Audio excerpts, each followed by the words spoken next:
Assalamualaikum warahmatullahi wabarakatuh. Perkenalkan nama saya Rahmi Ilham Wekero dengan nomor sambuk A1M2201119. Oke, dalam video ini saya akan menjelaskan tentang turn taking strategies. Nah, agar percakapan berjalan dengan lancar, pembicara dan pendengar harus mengetahui strategi mengambil giliran dalam percakapan. Berikut ini penjelasan turn-taking strategi berdasarkan Sachs tahun 1974, taken from secondary sources. Yang pertama yaitu address terms. Generally, address terms can be words or phrases to call someone in conversation. There are many ways in selecting the next speaker by name or by alluding title, first name, last name, nickname, or some combination of this. Jadi, sapaannya berupa kata atau frasa untuk memanggil seseorang dalam percakapan. Menurut Sachs in Gru di tahun 2000 mengatakan bahwa istilah sapaan adalah salah satu cara di mana pembicara berikutnya dipilih berdasarkan nama. An example of address terms by using last name.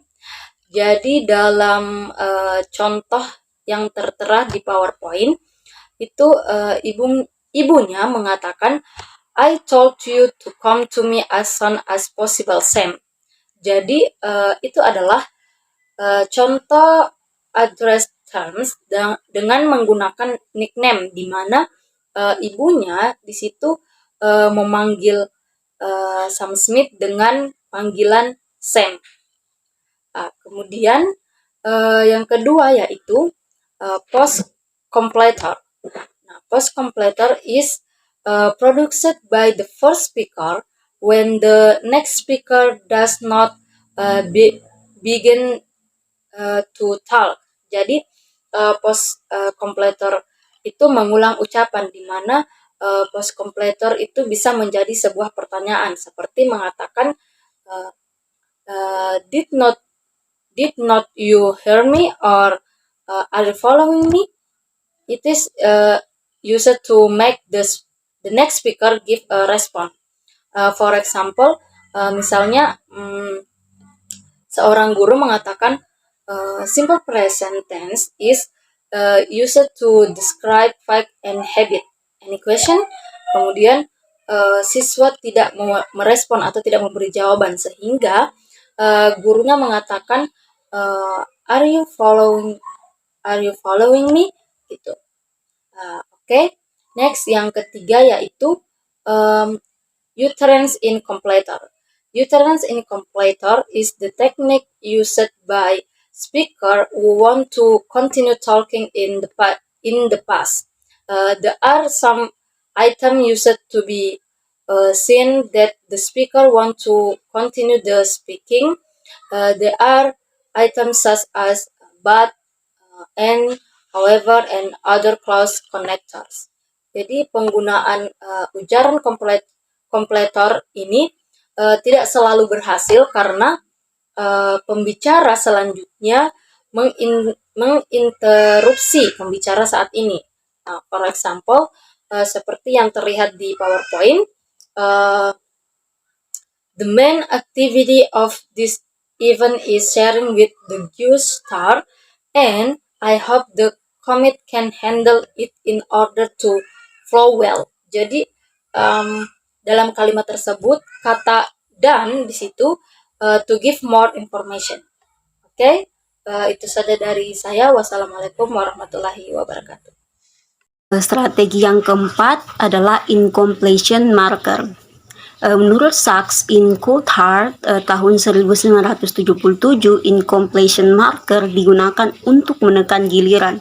Ada beberapa item yang digunakan untuk menginformasikan peserta lain bahwa akan ada setidaknya 2 klausal kemungkinan penyelesaian pertama. There are if, since, when, afterwards, or any other subordinator. Contoh incompletion marker adalah A. What use is that if you buy the new handphone again?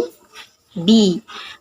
I will use for playing game because this phone is a mobile game. Di sini A menggunakan kata if di awal pertanyaan kedua. Kata if di sini sebagai tanda bahwa A masih ingin terus berbicara. Strategi yang kelima adalah possible pre-closing.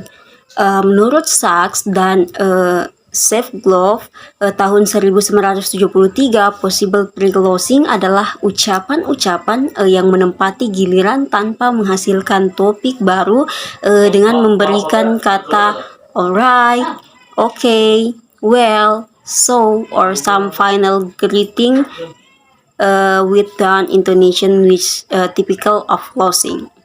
Dan Basnes tahun 2007 mengatakan bahwa jika pre-closing diikuti dengan tidak lagi diam, maka itu bukan pre, melainkan real closing. For example, A. Well, I will give you the information immediately. B. Okay. Strategi yang keenam adalah overlap. Menurut Yule tahun 1996 menyatakan bahwa overlap adalah ketika kedua penutur berusaha berbicara pada waktu yang sama. Ini adalah salah satu cirinya, yaitu gangguan dalam pengambilan giliran karena overlap atau tumpang tindih terjadi secara spontan. Overlap terjadi ketika pembicara pertama mulai berbicara dan pembicara kedua menutupi pembicaraan pertama. Jadi dua suara terjadi dalam satu waktu. Ketika terjadi tumpang tindih, salah satu pembicara memberikan giliran kepada pembicara berikutnya untuk melanjutkan pembicaraan. Dan salah satu pembicara berhenti berbicara. Kadang-kadang ketika tumpang tindih terjadi, pembicara tidak mengalah, tetapi pembicara menolak interupsi dengan berbicara keras dan cepat. Umumnya pembicara mencoba menyelesaikan penyelesaian tersebut dengan halus dengan beberapa frasa seperti go ahead, I'm sorry, pardon me, dan lain-lain. Jefferson tahun 1983 dalam Hutby dan Woffitt 1998 mengidentifikasi 3 kategori utama onset, yaitu tumpang tindih. Yang pertama, transitional onset, yaitu ketika pembicara berikutnya mengarahkan ke kemungkinan tempat transisi relevansi. Yang kedua, recognitional onset, yaitu ketika pembicara berikutnya mengenali apa yang dikatakan pembicara saat ini dan dapat memproyeksikan penyelesaian sebelum akhir dari unit konstruksi giliran. Yang ketiga, progressional onset, yaitu ketika ada ketidaklancaran pada pembicara saat ini dan pembicara berikutnya menyarankan penyelesaian untuk memajukan percakapan. Contoh dari overlap: A. Okay, let me know what you want. B. I want you not come back to him again.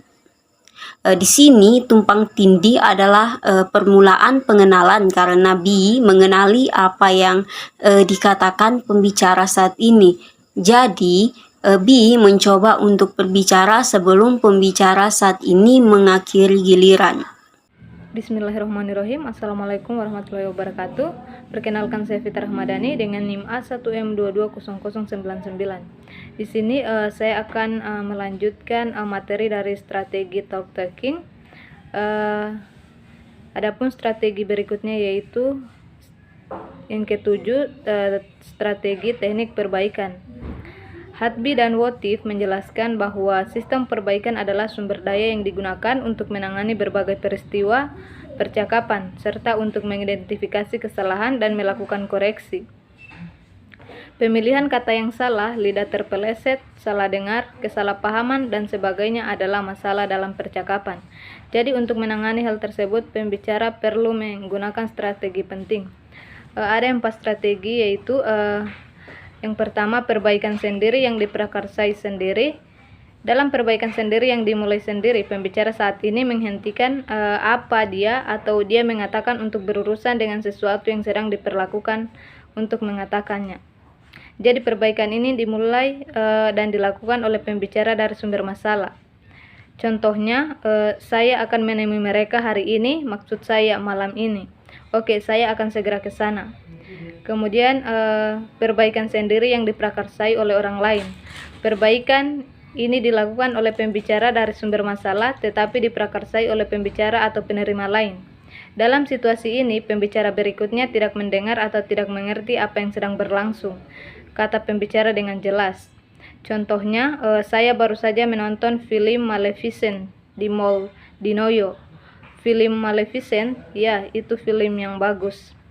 Kemudian perbaikan lain yang dimulai sendiri, di mana pembicara sumber masalah dapat mencoba membuat itu menerima, memperbaiki sumber masalahnya. Misalnya jika ada nama yang sulit diingat, pembicara selanjutnya mengisinya untuk saat ini pembicara.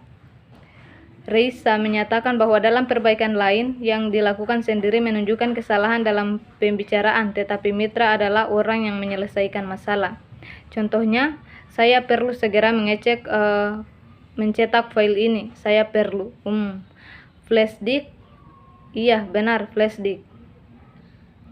Kemudian perbaikan lain yang diprakarsai oleh orang lain. Perbaikan ini dimulai dilakukan oleh penerima sumber masalahnya. Ini paling dekat dengan yang dipahami sebagai koreksi. Lidiquat menyatakan bahwa perbaikan lain sering dilakukan cara moderator. Nyatanya, harus membuat salah dan selanjutnya pembicara memperbaikinya. Misalnya, apakah kamu senang hari ini adalah hari libur? Besok libur, itulah yang saya maksud. Kemudian strategi yang ke-8 yaitu tag pertanyaan. Eastwood menjelaskan bahwa tag question bersifat singkat, pertanyaan ditambahkan ke pernyataan. Tandai pertanyaan digunakan untuk memastikan pernyataan yang kami sampaikan sebelumnya atau benar atau tidaknya, untuk meminta persetujuan untuk mengkonfirmasi sesuatu. Tandai pertanyaan yang digunakan dalam bahasa Inggris lisan. Jefferson dan Grundy menjelaskan tag tersebut pertanyaan juga dapat berfungsi sebagai teknik keluar. Tag pertanyaan berbentuk dengan kata kerja bantu atau modal dari kalimat utama dan subjek kata ganti. Contohnya yaitu, ada laptop saya di atas meja kan? Iya, laptop kamu ada di sana. Kemudian strategi yang ke-9, strategi yang terakhir yaitu pengambil giliran alami berikutnya. Strategi ini digunakan oleh pembicara jika pembicara saat ini melakukannya tidak memilih pembicara berikutnya. Jadi pendengar memilih diri mereka sendiri untuk menjadi pembicara berikutnya secara langsung. Seperti yang dikemukakan oleh Jefferson in Grundy, bahwa pembicara atau pendengar berikutnya menjadi alami giliran taker berikutnya, karena dipahami penerima beberapa permintaan, komentar atau saran tanpa prosedur seleksi terbuka. Contohnya, aku ketinggalan kereta barusan. Oh, kamu harus beli tiketnya lagi sekarang. Di sini pengumuman A tidak ditujukan kepada penerima tertentu. Demikian juga B dan C memiliki diri mereka sendiri sebagai pembicara berikutnya. Jadi mereka menjadi alami pada giliran berikutnya pengambil. Baik, itu saja yang strategi yang dapat saya sampaikan. Terima kasih. Wassalamualaikum warahmatullahi wabarakatuh.